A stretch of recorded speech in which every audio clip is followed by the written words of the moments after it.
Mesdames et messieurs, bonjour, il est 15 h, bienvenue dans cette nouvelle édition. Voici les titres qui vous seront développés.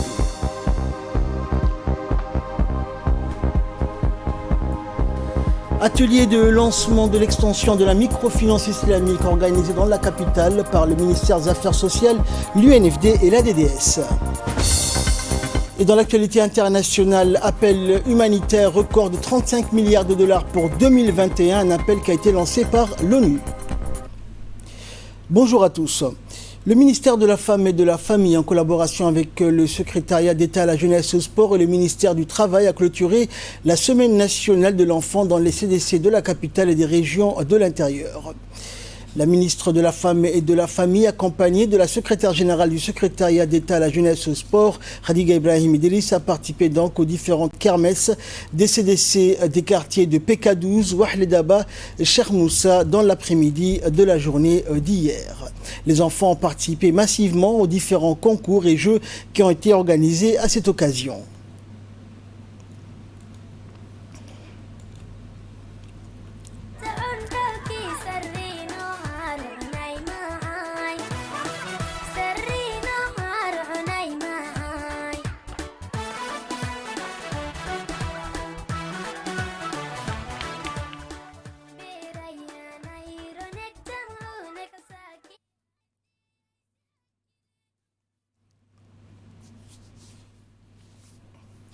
Et dans l'actualité également, sous le patronage de la ministre des Affaires sociales et de Solidarité, la DDS a organisé hier au siège de l'UNFD une cérémonie de lancement de l'extension de la microfinance islamique sur toute la ville de Djibouti. Ce mode de crédit est distribué par l'unité de microfinance islamique, organe spécialisé de la DDS. Les bénéficiaires de crédit de l'unité, en grande majorité des femmes, ont été à l'honneur et une attestation de reconnaissance de meilleure fidélité a été distribuée à certaines d'entre elles. De son côté, la secrétaire générale de l'UNFD, Fatouma Moussa, a félicité le ministère des Affaires sociales et de Solidarité pour ses efforts inlassables en faveur des plus démunis et surtout des femmes. Elle a aussi indiqué que l'extension de la microfinance islamique va devoir permettre à beaucoup de jeunes et des femmes de sortir de la précarité.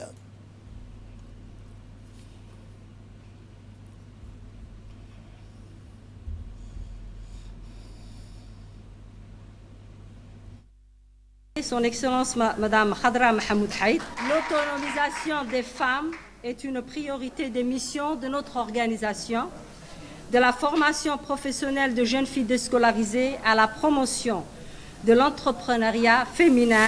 L'UNFD s'attelle à accompagner les jeunes filles dans leur intégration au marché du travail et l'accompagnement des femmes exerçant le commerce informel par le biais de la commission FemCom pour renforcer leurs capacités et stimuler ainsi leur entreprise. Et pour sa part, la directrice par intérim de la microfinance de la DDS a indiqué que la généralisation de la microfinance islamique va rendre le système de financement, de création d'emplois et de richesses encore plus performant.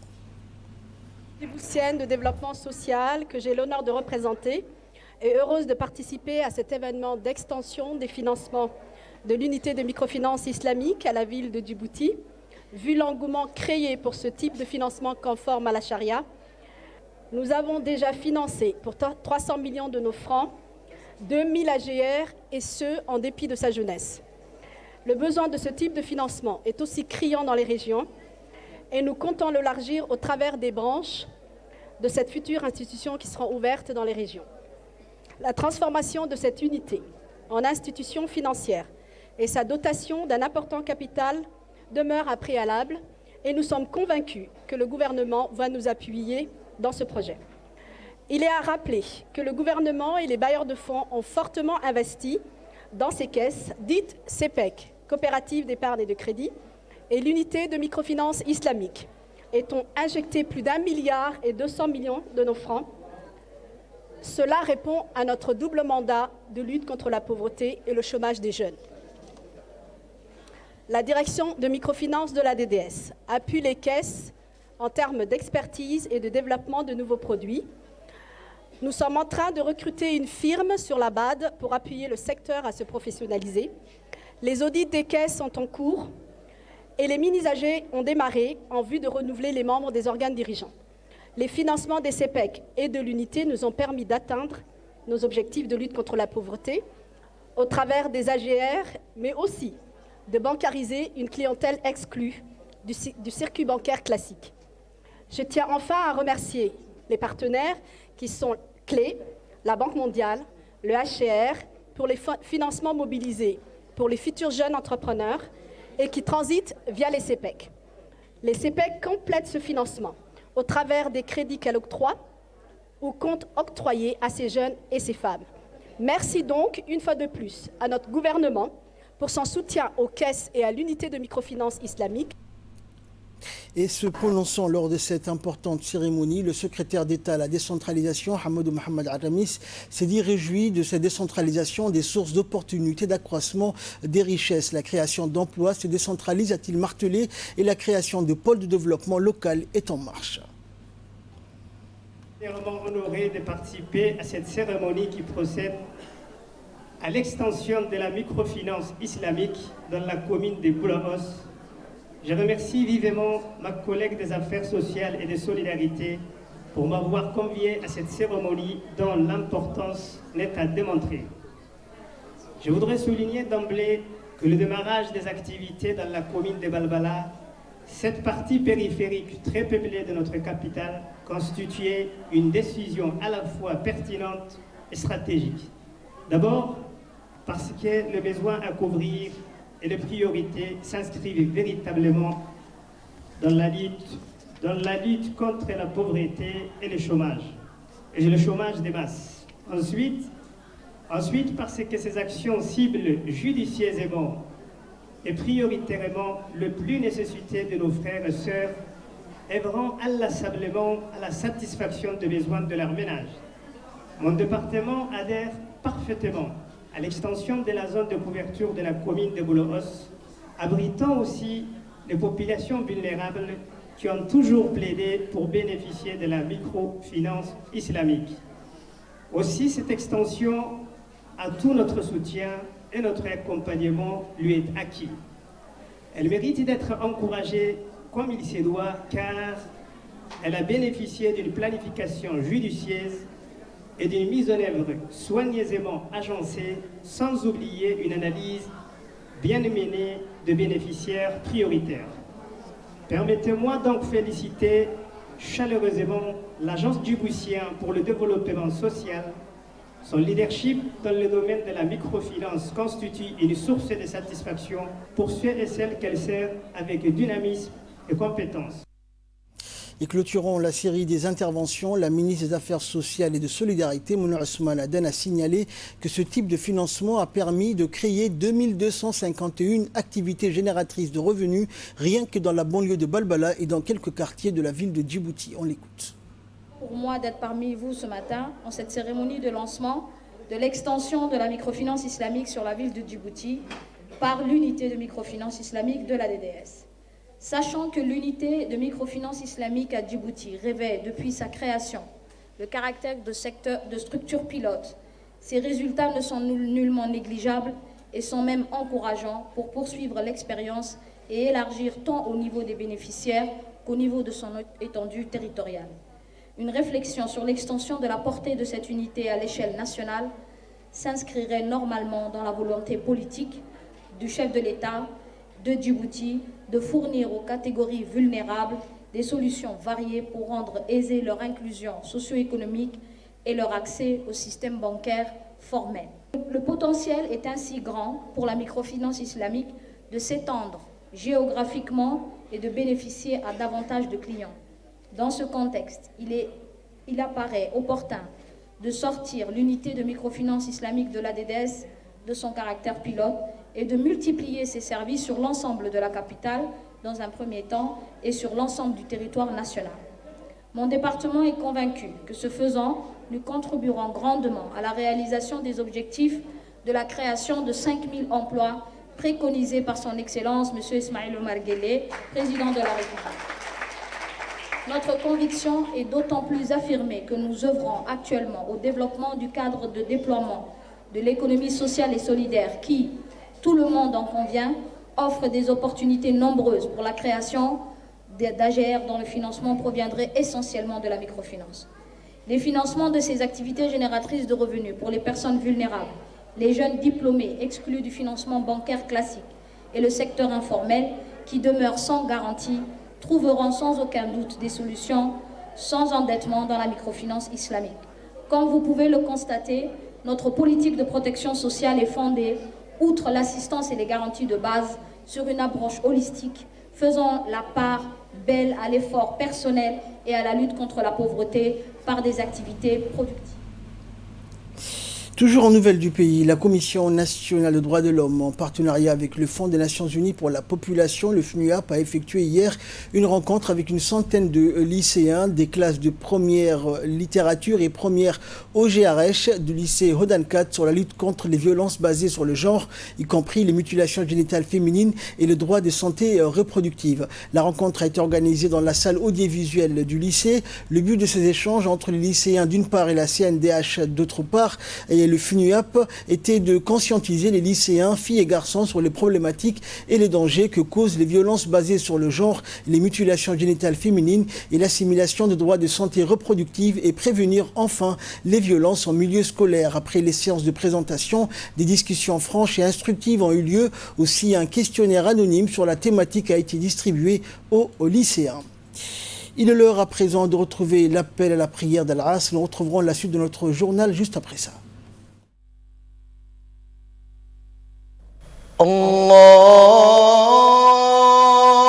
الله أكبر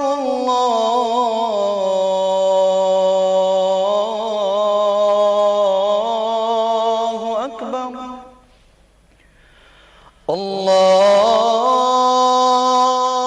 الله أكبر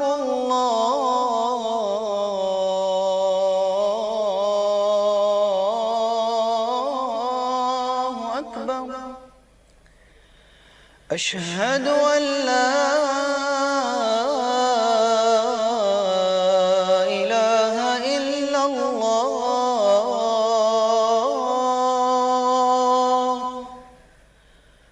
أشهد أن لا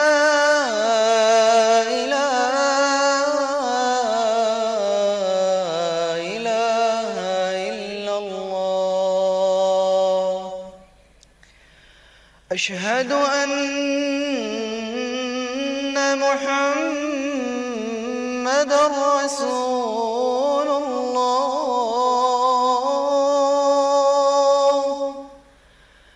أشهد أن محمد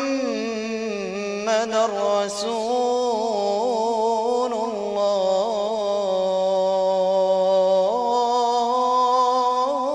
الله حي على الصلاة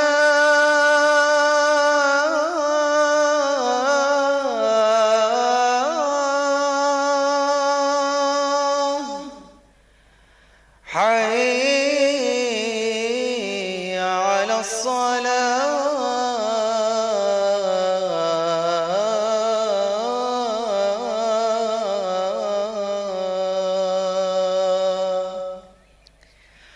حي على الفلاح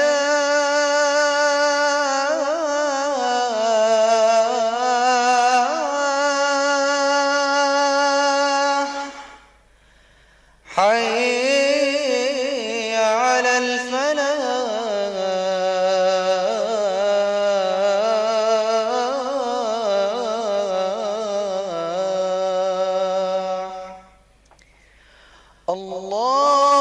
الله أكبر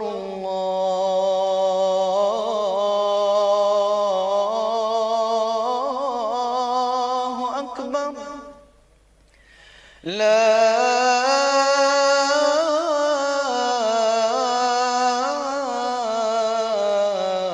إله إلا الله اللهم رب هذه الدعوة التامة والصلاة القائمة آت سيدنا محمدا الوسيلة والفضيلة وابعثه اللهم مقاما محمودا الذي وعدته إنك لا تخلف الميعاد.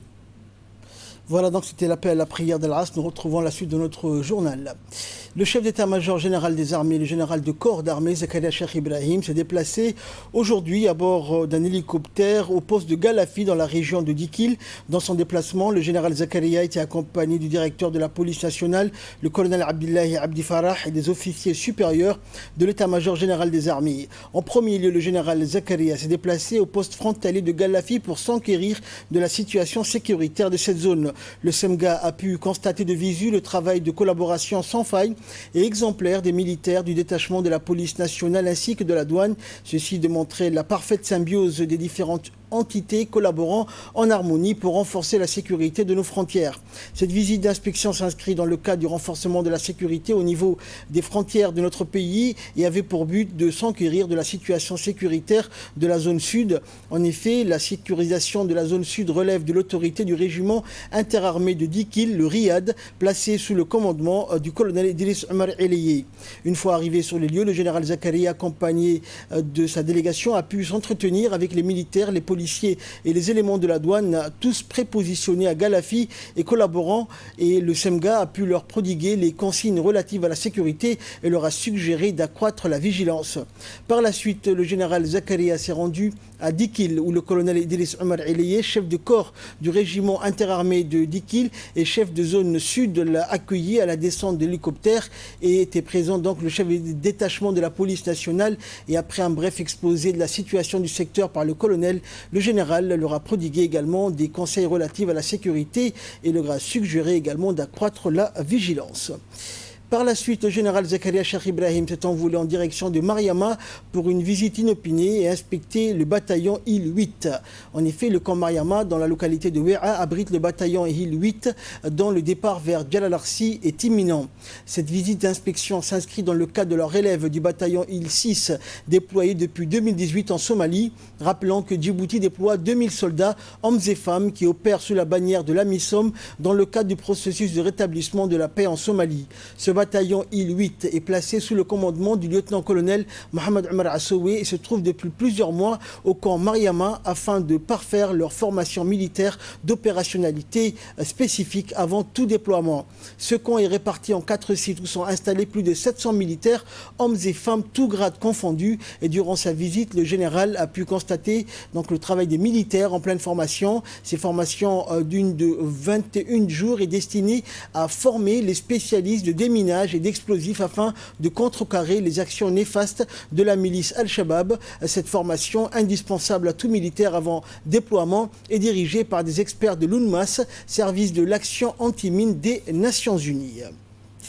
Santé à présent, le ministère de la Santé a organisé un atelier portant sur la validation du protocole de prise en charge des nouveau-né qui s'est tenu au Palais du Peuple. L'atelier autour donc de l'objectif de permettre aux soignants d'avoir un outil efficace pour prodiguer des soins adéquats aux nouveau-nés, notamment durant la période cruciale des 28 premiers jours suivant leur naissance.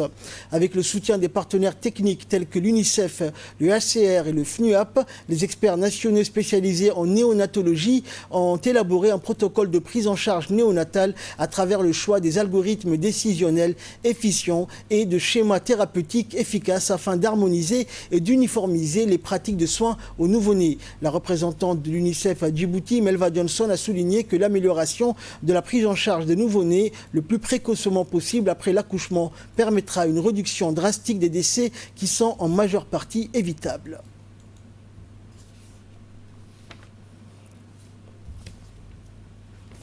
Malheureusement, la majorité des mères et des nouveau-nés des pays en revenus faibles ou intermédiaires ne reçoivent pas de soins optimums lors de ces moments cruciaux. Mesdames et messieurs, l'amélioration de la prise en charge du nouveau-né le plus précocement possible après l'accouchement permettra une réduction drastique de ces décès qui sont pour la majeure partie des cas évitables. En effet, des études ont montré que de nombreux nouveau-nés peuvent être sauvés en recourant à des mesures simples et peu coûteuses qui peuvent être prises en charge par le prestataire de soins de santé pour la mère et la famille. De son côté, le secrétaire général du ministère de la Santé, Dr Salah Benoît Tourab, a indiqué que la mortalité néonatale constitue un problème de santé publique et qu'à cet égard, il était important d'entreprendre la rédaction des protocoles des soins du nouveau-né et de les diffuser au niveau national afin de réduire les disparités existantes entre la capitale et les régions de l'intérieur. On l'écoute. Depuis l'indépendance, nous avons essayé de réduire et de mettre l'accent sur la réduction de décès maternels et néonatal. Vous avez vu les statistiques, c'est flagrant, nous avons fait un très grand progrès, mais il reste encore un long chemin à parcourir. Je voudrais, mesdames et messieurs, souligner que la santé du nouveau-né est très liée à la santé et le suivi de la femme enceinte, notamment des consultations qui se font en amont de la naissance, c'est-à-dire la consultation prénatale, mais également pendant le travail, l'accouchement et la période qui suit immédiatement la naissance, qui sont les périodes les plus critiques de la survie du nouveau-né et de la mère. Malheureusement, la majorité des mères et de nouveau-nés des pays à faible revenu ne reçoivent pas de soins optimums malgré les efforts du gouvernement et des soignants. Je voudrais rappeler, comme l'a rappelé aussi, pour pouvoir insister sur le fait que les décès les décès de nouveau-nés sont liés à des infections, à des pathologies bien connues. Donc, le docteur Temiro l'a rappelé, il s'agit des infections de la prématurité, de l'asphyxie, des complications liées au petit poids et à aux formations congénitales de nouveau-nés.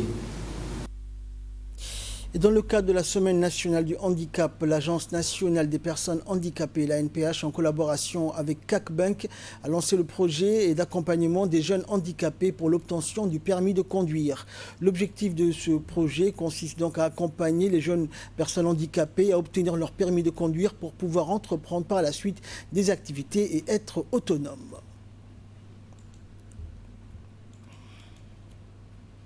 Et dans le cadre de la Semaine nationale du handicap également, l'Agence nationale des personnes handicapées, en collaboration avec le ministère de l'Éducation nationale et de la formation professionnelle, a organisé une rencontre placée sous le signe de l'inclusion pour les jeunes lycéens. Ce projet s'inscrit dans le cadre de la journée d'inclusion pour les élèves malentendants du lycée industriel et commercial, le LIC, qui a pour objectif de montrer que les élèves malentendants peuvent intégrer les lycées généraux et suivre les mêmes programmes que les autres élèves. L'association des jeunes du quartier populaire du Château d'Eau d'Ascaville a célébré dignement dans la matinée d'hier ses 26 ans d'action sociale au profit des jeunes issus des milieux les plus défavorisés.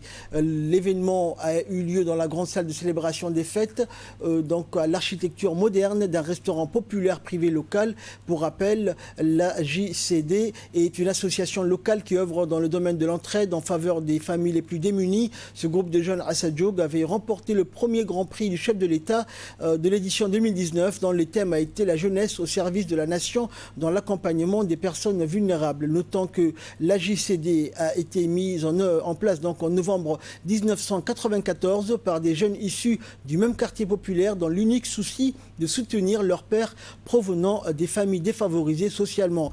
Particularité positive de cette association, elle attire la sympathie des Assadjoug, de tous les Assadjoug, de toutes les catégories sociales et de tout âge en raison de sa vocation utile aux familles les plus défavorisées.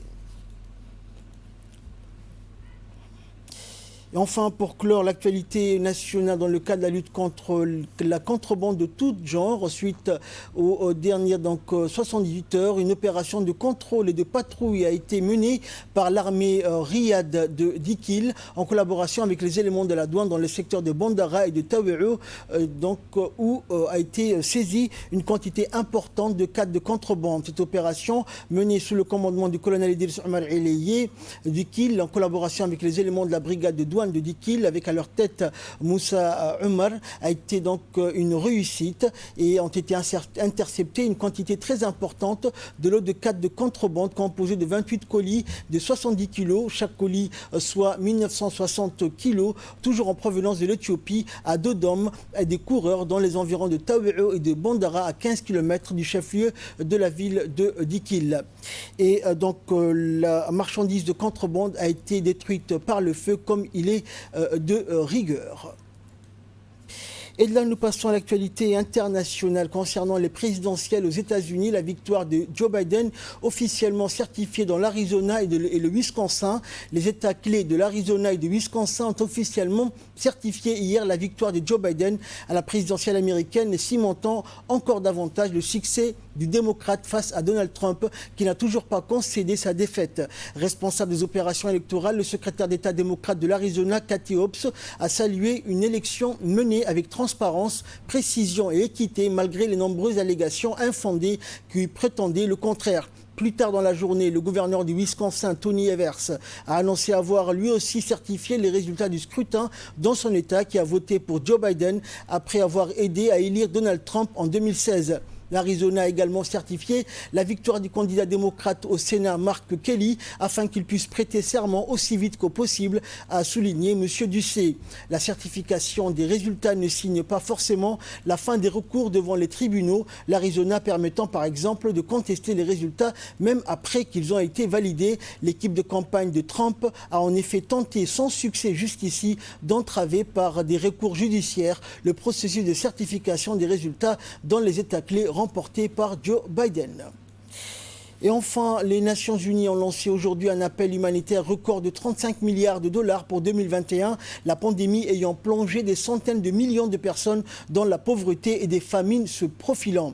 Avec le choc de la pandémie de Covid-19, le nombre de personnes ayant besoin d'aide humanitaire dans le monde va atteindre un nouveau record, 235 millions, une augmentation de 40% en un an, selon les plans de réponse humanitaire coordonnés par l'ONU. Ainsi, si toutes ces personnes vivaient dans un seul pays, ce serait le 5e plus peuplé du monde. Les fonds demandés par l'ONU et ses partenaires visent à aider dans 56 pays quelques 160 millions de personnes, parmi les plus vulnérables qui font face à la faim, aux conflits, aux déplacements et aux conséquences du changement climatique et de la pandémie. Et pour la première fois depuis la fin des années 90, l'extrême pauvreté a augmenté, l'espérance de vie chute dans le monde et le nombre actuel de morts liés au VIH, à la tuberculose et au paludisme pourrait doubler. L'appel des Nations Unies montre que la Syrie et le Yémen, ravagés par la guerre, sont en tête de liste des pays qui ont le plus besoin d'aide humanitaire. Fin de cette édition. Merci pour votre très aimable attention et excellent après-midi sur Télé Djibouti.